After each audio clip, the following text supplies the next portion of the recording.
In the last Ghost Sim update, a new NPC was added with an infinite questline. At first, I thought this would be another useless gem NPC, but when I went to check it out, I realized it rewarded players with both crate keys and boss bait as rewards instead of gems.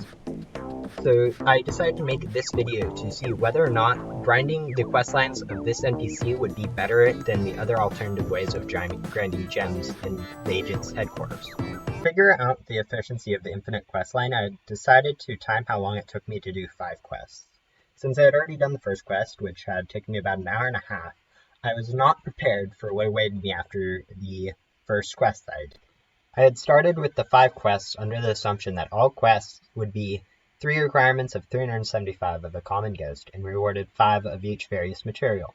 But when I got into the later quests, I realized there was in fact an escalation to 560 ghosts for 10 of each, then 750 ghosts for 15 of each, alternating between crate keys and boss bait. After a total of over 9 hours of grinding, I had a reasonable amount of data to figure out the gem efficiency of the NPC questline. Now I had to get data on the base case of farming and convert the crate keys and boss bait to gems. Converting crate keys was easy. Just look at the most expensive crate and multiply each crate key by that amount of gems. Boss bait, on the other hand, isn't that easy to calculate. At first, I was going to just multiply it by the amount of gems in the anomaly loot bag, but then I realized that defeating a boss would require additional grind time. To further complicate the situation, I realized that using a boss bait would have been the equivalent of taking some time away from my 9-hour grind to go defeat the anomaly boss when it spawned. To simplify this matter, I decided to split up my calculations into 2 groups. One with only comparing the gems amounts, and the other one to look at what would happen if you defeated the bosses in an economic manner. First, I'll look at what will happen if just comparing the raw gem amounts that you get from each of them, including the gem conversions using from crate keys. For my normal gem grind, I decided to do a 2-hour grind stint in the back door, alternating between the agent's headquarters and Reverse City, so that I always keep new ghosts in front of me instead of having to wait for them to respawn, like if I'd just done it in the agent's headquarters. During that 2-hour grind, I collected over 6 million gems, most of which was from converting the currency drops that I got from the ghosts. This gave me a rough average of about 55,000 gems per minute when doing a normal grind. To calculate the amount of gems I got from the David grinding, I first got the difference between the starting amount of gems I had and the ending amount of gems, which is about 10 million gem gain, and then I added that with the amount of crate keys I got, which was about 25. That got me about 16.5 million gems during my 9.5-hour grind session. Once I did that, I divided by the total amount of minutes I spent grinding, which was about 580 minutes, which gave me a total average of about 28,000 gems per minute. This is the raw gem data and did not factor in any of the boss bait or amounts of bosses you would defeat, which I know is a major source of gem income for top players. So I'd get to that later, but this raw data showed me that normal grind was about 2 times more efficient than David grinding in terms of gem amounts. To compare them with the bosses that you'd be able to defeat, I decided to just run each of these courses with the bosses over the 587 minutes that took me to do the David grind. And first, I decided that around 3/4 of my time was spent in the back door during the David grind, since a quarter of the tasks about in the void, which wouldn't allow you to grind a boss. So to do that, I divided that total amount of time spent by the 17.5 minutes that took for the boss to spawn. I didn't need to account for the time that took to read it, since that would be, I'd account for that later, depending on how many I'd be able to face, and since that was independent of the time it took me to grind. And then I calculated how many bosses that would come up during a normal grind, and then I added the amount of spates that would be accomplished during each of the grinds to get a total amount of 55 bosses during a David grind of 587 minutes, and 34 loot bags from a 587 normal grind time. I then multiplied those by the amount of times that it took to defeat a boss, which was 2 minutes and 40 seconds roughly, and added that back to my normal time, which got me a total of 734 minutes for a David grind with bosses and 676 minutes for a normal grind with bosses. I also decided to add in the amount of gems that you'd get during each of these grinds. For the David grind, during that 587-minute period that you'd actually spend on the tasks, you'd get about 16 million gems. And for the normal grind, for the 587 minutes, you'd get about 32 million gems. I then used these new times with the total of the bosses to calculate both the average amount of gems a minute and the average amount of loot bags a minute for each of the two different grind styles.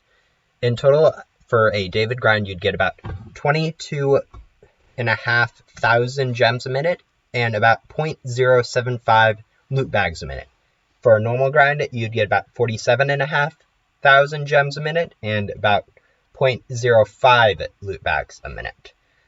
Overall, the normal grind would give you about twice as much gems, while the David grind would give you about 50% more loot bags.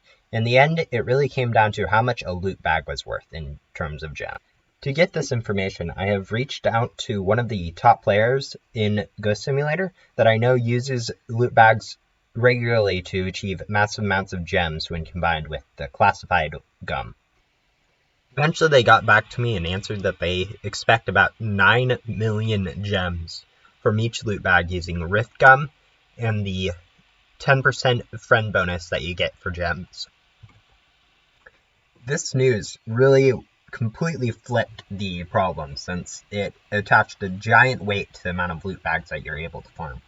Now instead of only grinding 22,000 gems in a minute, you're grinding almost 700,000 gems in a minute using the David strategy, just because of the amount of boss bait that you get during the routine.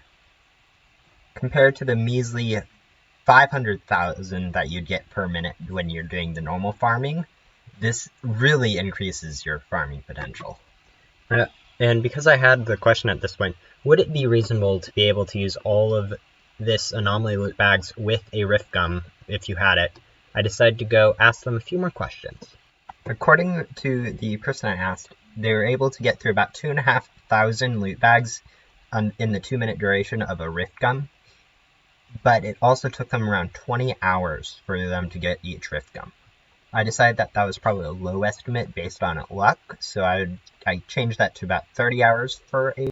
Since they're also using at that time the extra drop game pass and glitchy loot, I decided to also multiply that 30 hours by another 5 times to get 150 hours per glitchy gum without any game pass or loot.